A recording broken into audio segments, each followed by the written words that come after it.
여러분, 윤석열 정부가 오늘 0시부터 열렸죠. 그래서 윤석열 대통령 당선인 신분에서 이제는 윤석열 대통령이 됐습니다. 아마 이 사진들 잘 아실 거예요. 보신각 종이죠. 0시부로 타종이 일어났어요. 타종이 시작되면서 이제 윤석열 대통령이 이제 대통령으로서의 업무를 시작하게 된 겁니다. 그런데 진짜 경제로 보면요, 지금 진짜 안 좋아요. 그 어느 때보다 나쁘다 이렇게 이야기합니다. 당장 말입니다.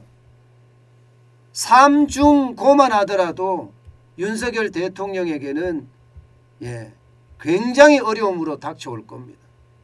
삼고만 하더라도. 어디 그뿐입니까? 우크라이나 전쟁 사태는 아직도 계속되고 있고요.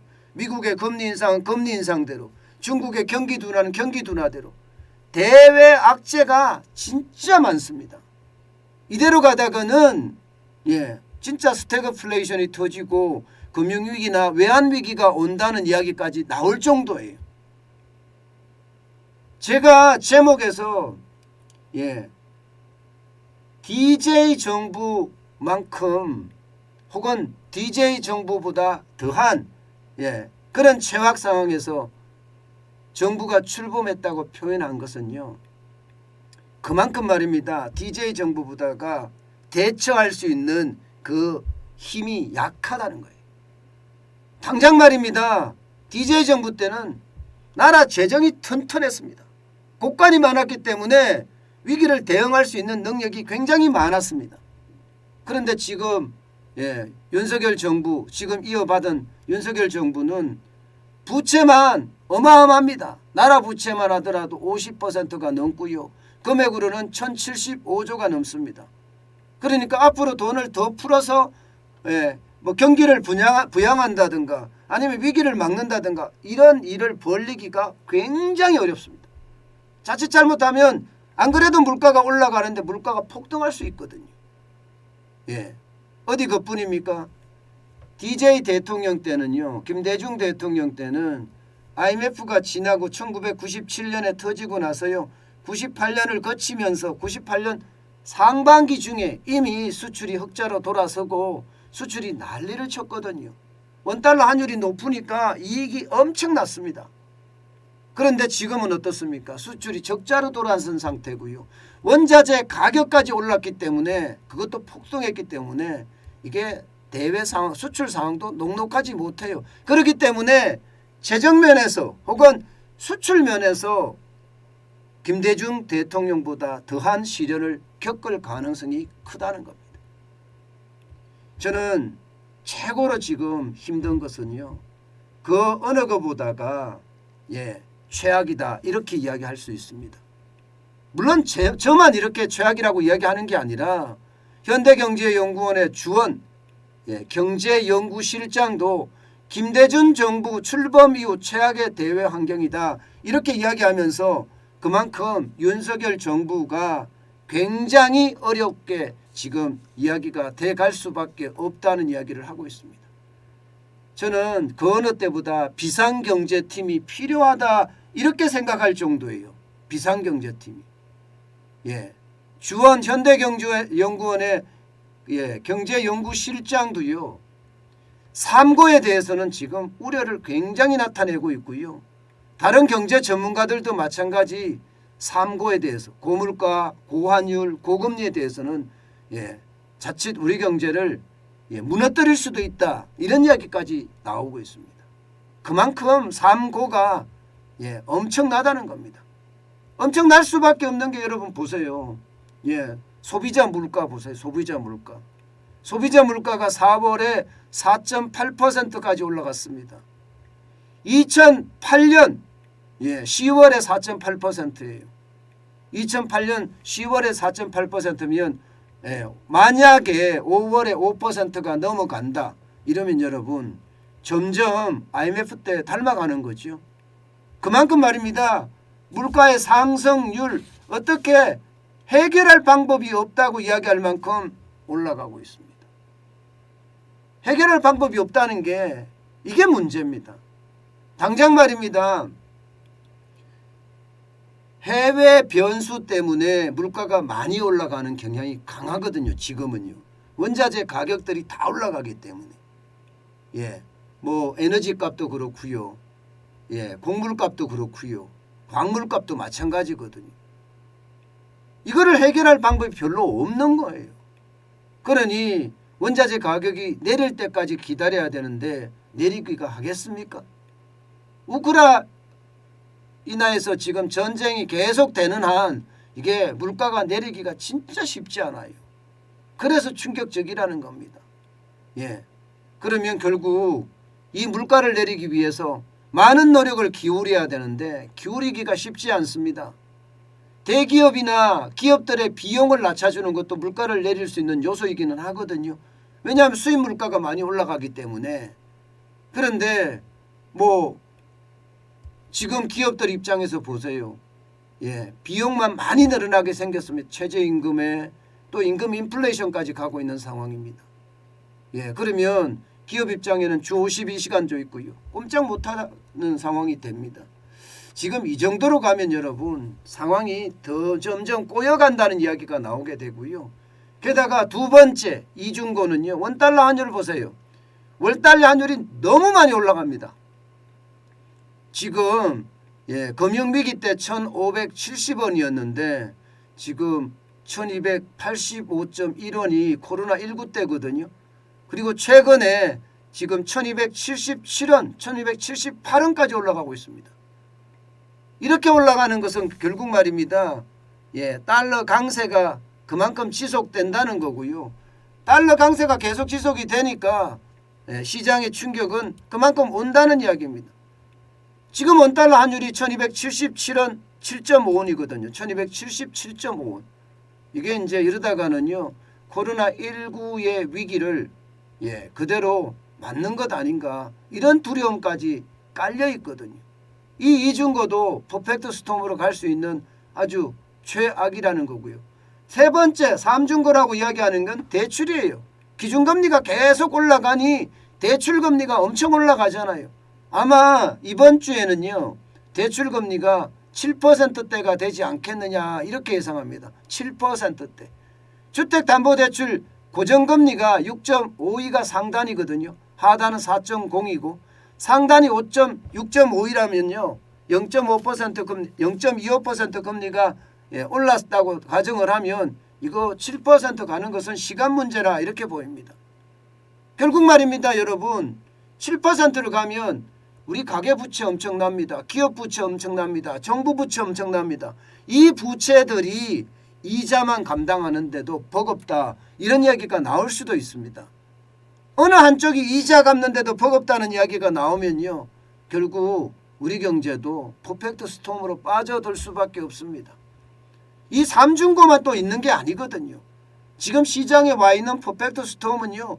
굉장히 여러 가지 크고 작은 위기가 다 와 있습니다. 이 세 가지 고환율, 고금리, 고물가 여기에다가 말입니다. 보시다시피 무역 수지는 적자 늪이에요. 4월 달에 26억 6천만 달러가 적자였고요. 지난 1월 달에는 47억 3천만 달러의 최대 적자를 냈습니다.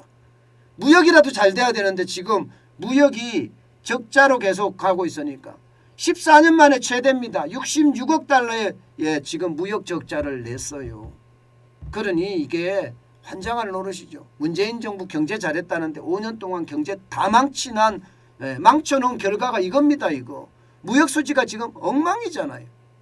고물가나 고환율이나 고금리도 마찬가지고요. 지금 최악의 상황을 이어받은 겁니다.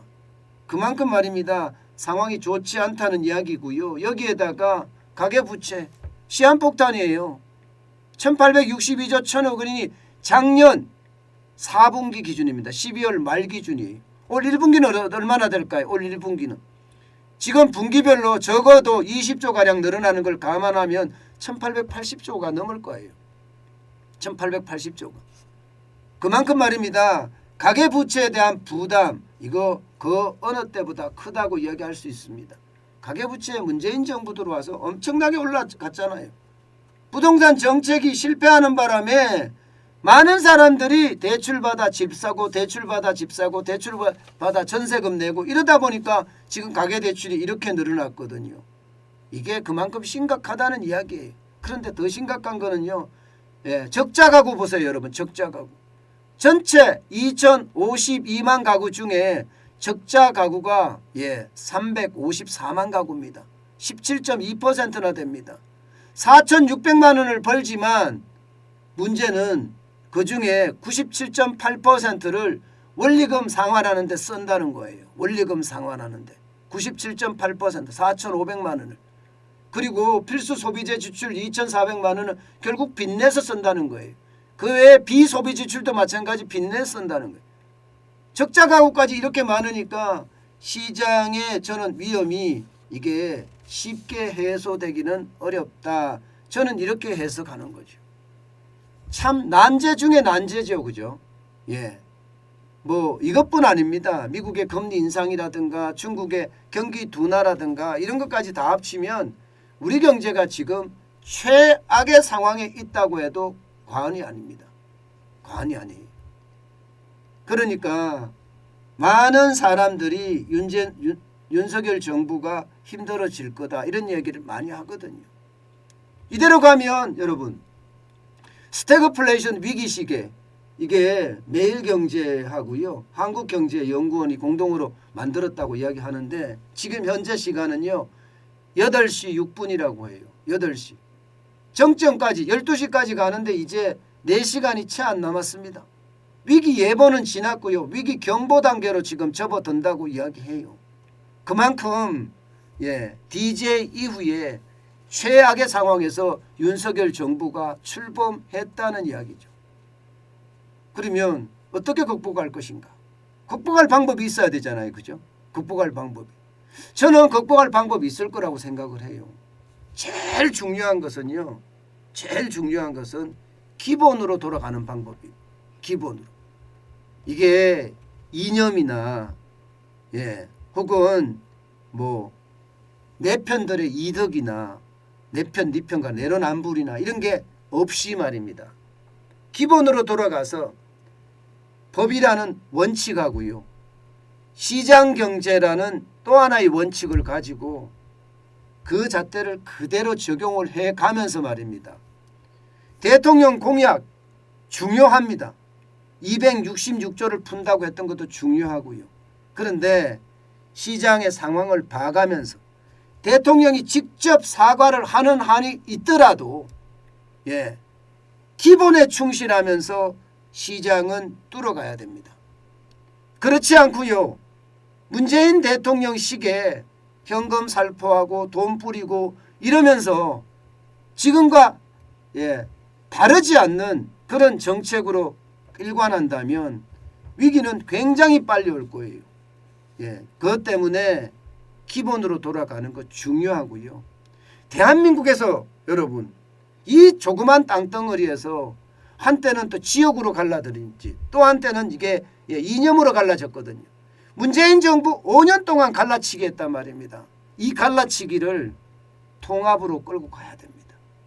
너는 되고 나는 안 되고가 아니라 너도 되고 나도 되고 이렇게 뭔가 상생할 수 있는 분위기를 가져가야지 이 위기를 극복할 수 있을 거다.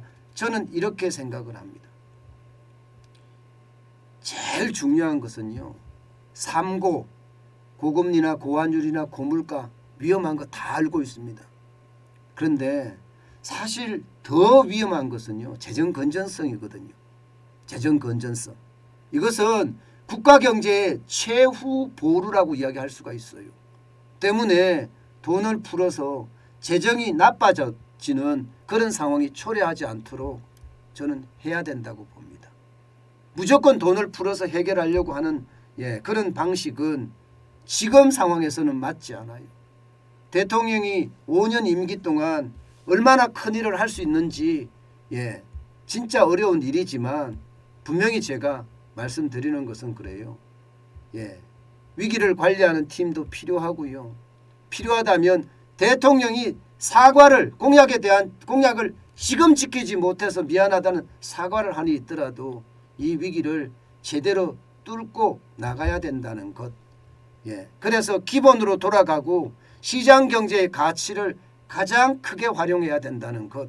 이것이 윤석열 정부가 이 위기 상황을 극복할 수 있는 선택이 아닐까 저는 그렇게 생각을 합니다. 윤석열 정부 잘 됐으면 좋겠어요. 그래야지 우리 국민들이 편안하고요. 경제적으로 안정만 되면 이게 할 일이 참 많거든요. 그런데 지금 경제적으로 워낙 불안하니까 모두들 움츠리는 정도가 아니라 이게 무서움을 느끼고 있다고 이야기할 정도거든요. 제발이지 원칙을 지켜가면서 기본으로 돌아가서 우리 경제를 살려주기를 기대해 봅니다.